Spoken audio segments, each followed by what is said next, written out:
శ్రీరస్తు శుభమస్తు అవిఘ్నమస్తు. ఓం నమ శివాయ.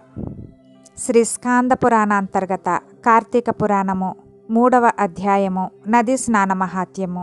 జనక మహారాజా, కార్తీక మాసంలో చేసే స్నాన దాన జప తపాదులు చాలా పుణ్యవ్రతాలు. అటువంటి సర్వోత్తమ పుణ్యప్రదాలైన వ్రతం ఆచరింపని స్త్రీ పురుషులు లెక్కలేనన్ని సార్లు కుక్కగా జన్మిస్తారు. కార్తీక మాసమంతా స్నానము, వ్రతము, దానము, ఉపవాసము మొదలగు వాటిని చేసే శక్తి సామర్థ్యాలు చాలని వాళ్ళు కార్తీక పౌర్ణమి నాడైనా వీటిని ఆచరించాలి. ఆ విధంగా చేయని వాళ్లకు చెడ్డ జన్మలు తప్పవు. దీనికి ఉదాహరణగా చక్కని కథ ఒకటి ఉంది. దానిని చెబుతాను, శ్రద్ధగా విను అంటూ మొదలుపెట్టారు.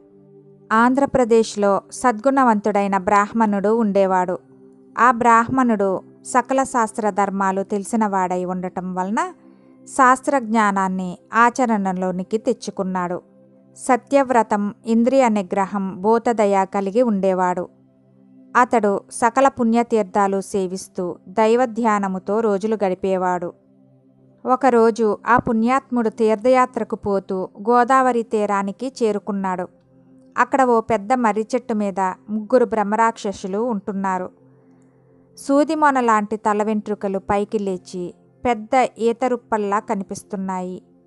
కొండగుహల్లాంటి పెద్ద పెద్ద నోళ్ళు తెరుచుకొని భయంకరంగా అరుస్తున్నారు.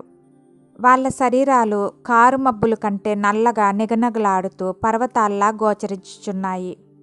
వాళ్ళ చేతిలో పొడవైన కత్తులు తలతలా మెరిసిపోతున్నాయి.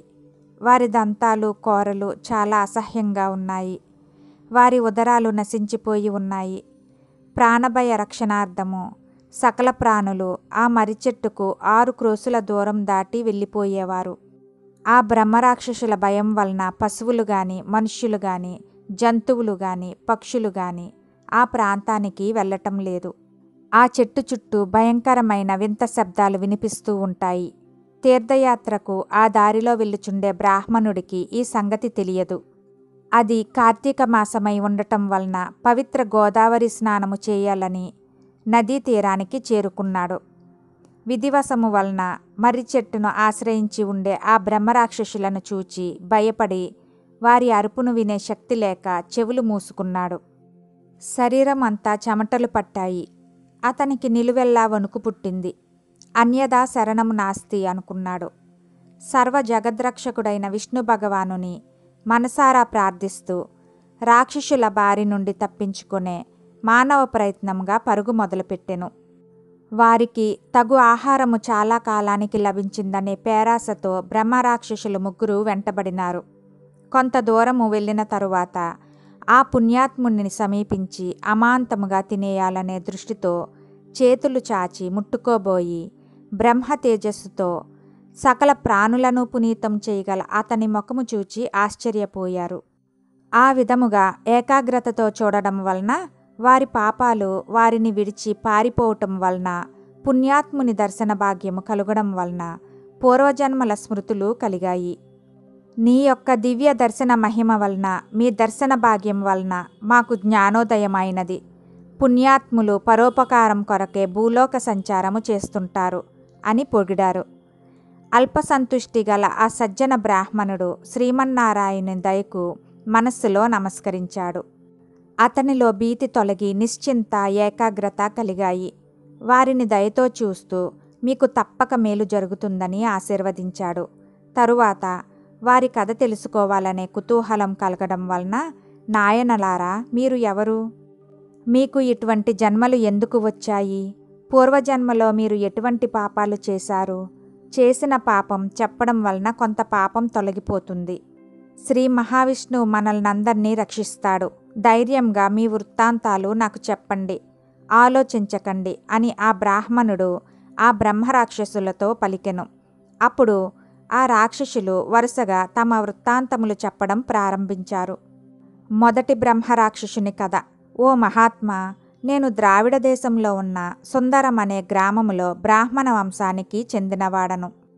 నేను గ్రామాధికారిగా చేసేవాడను. ఆ అధికార గర్వంతో కన్ను మిన్ను గానకుండా దుష్టుడనై కుటుంబ పోషణ యందు ఆసక్తి హద్దులు మీరడం వలన బ్రాహ్మణ డబ్బును దొంగలించాను.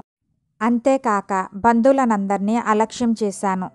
అమావాస్య నాడైన సద్బ్రాహ్మణునికి పట్టెడన్నము పెట్టుట ఎరుగను. బ్రహ్మత్వం 7 తరాల వరకు పీడిస్తుందని తెలుసుకొనలేకపోయాను. అది సూర్యచంద్రులు ఉన్నంత వరకు బాధిస్తుందనే శాశ్వత సత్యాన్ని గుర్తించలేకపోయాను. ఆ జన్మలో చేసిన పాపాల వలన రౌరవాది నరకాలు కొంతకాలము అనుభవించి పిదప అనేక నీచ జన్మలెత్తి పడరాని పాట్లు పడుతూ చివరకు బ్రహ్మరాక్షస జన్మను ఎత్తాను. ఈ పాపం పోయే మార్గము చెప్పి నన్ను రక్షించమని వేడుకుంటున్నానని మొదటి బ్రహ్మరాక్షసుడు తన కథను వివరించాడు. రెండవ బ్రహ్మరాక్షసుని కథ. బ్రాహ్మణోత్తమ, నాకు జన్మనిచ్చిన తల్లిదండ్రులను ద్వేషించాను. మాతృదేవోభవ పితృదేవోభవ అనే ఉపనిషత్ వాక్యాలను నిర్లక్ష్యం చేశాను. భార్య మాటను విని ఆమెతోడిదే లోకం అనుకొని అన్ని విధాలా ఆమెను ఆనందింపజేస్తూ కన్న తల్లిదండ్రుల ఆలనా పాలన చూడలేదు. నేను నా భార్య మృష్టాన్న భోజనం చేస్తూ నా తల్లిదండ్రులకు చలిదే అన్నం పెట్టించాను. బంధుమిత్రుల్ని ఎన్నడూ ఆదరించలేదు. నేను చేసిన ఈ ఘోర పాపాల వలన రాక్షస జన్మ ప్రాప్తించింది. నన్నీ జన్మ నుండి రక్షించమని భక్తిపూర్వకముగా వేడుకొనుచున్నాను అని రెండవ బ్రహ్మరాక్షసుడు తన వృత్తాంతమును వివరించెను. పిదప మూడవ బ్రహ్మరాక్షసుడు తన వివరాలను మొదలుపెట్టాడు. మూడవ బ్రహ్మరాక్షసుని కథ. విప్రోత్తమ, నేను ఆంధ్రదేశంలో ఒక విష్ణు ఆలయంలో పూజారిగా ఉండేవాడిని. పూజారికి ఉండవలసిన సద్గుణాలలో ఒక్కటి నా వద్ద లేవు. నేను ఉండేది పవిత్ర స్థలమైనప్పటికీ నాలో అంతా అపవిత్రతయే వ్యాపించి ఉంది. అందరూ అచటకు వచ్చి పుణ్యాన్ని సముపార్జించుకుంటూ ఉంటే నేను మాత్రము పాపాలు ఆర్జించుకున్నాను. నాలో దైవభక్తి దయాదాక్షిణ్యాలు లేవు. అవి ఎట్లుండునో కూడా నాకు తెలియవు. ఆత్మస్థుతి పరనింద వంటి చెడు కార్యాలకు వెనుదీయలేదు. కులస్త్రీలను చెరచి ఇతరుల సొమ్మును దొంగలించేవాడిని. స్వామివారి నగలు, భక్తులు దీపారాధనకై పంపిన తైలాన్ని మొదలైన వాటిని వేశ్యాగృహాలకు పంపేవాడిని. స్వామికి చేయవలసిన నిత్య పూజలు మాని భవళ్ళు వేశ్యాలోలత్వంలో మునిగి తేలుతూ ఉండేవాణ్ణి. వేశ్యాగృహాలే నాకు మందిరాలు. శరీర సౌందర్యం అశాశ్వతమని, బ్రహ్మ పదార్థం ఒక్కటే శాశ్వతమని గుర్తించలేకపోయాను. ఉన్న సంపదను అంతా వేశ్యలు చేజిక్కించుకొని నాలో ఓపిక లేదు, ధనమూడగానే బయటకు నెట్టివేశారు. చివరకు దిక్కులేని మరణం పొంది నరకంలో నానా బాధలకు గురి అయినాను. పిదప అనేక నీచ జన్మలెత్తి చివరకు ఈ జన్మను పొందాను. మీ దర్శన భాగ్యం వలన నాకు జ్ఞానోదయమైంది. నేనింతవరకు చేసిన పాపములకు పశ్చాత్తాపం పడుతున్నాను.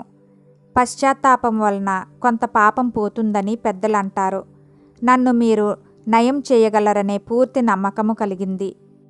నన్ను కాపాడే బాధ్యత మీ మీద ఉంచుతున్నాను. దయతో నన్ను రక్షించండి అని మూడవ బ్రహ్మరాక్షసుడు తన వృత్తాంతమును చెప్పి వేడుకున్నాడు.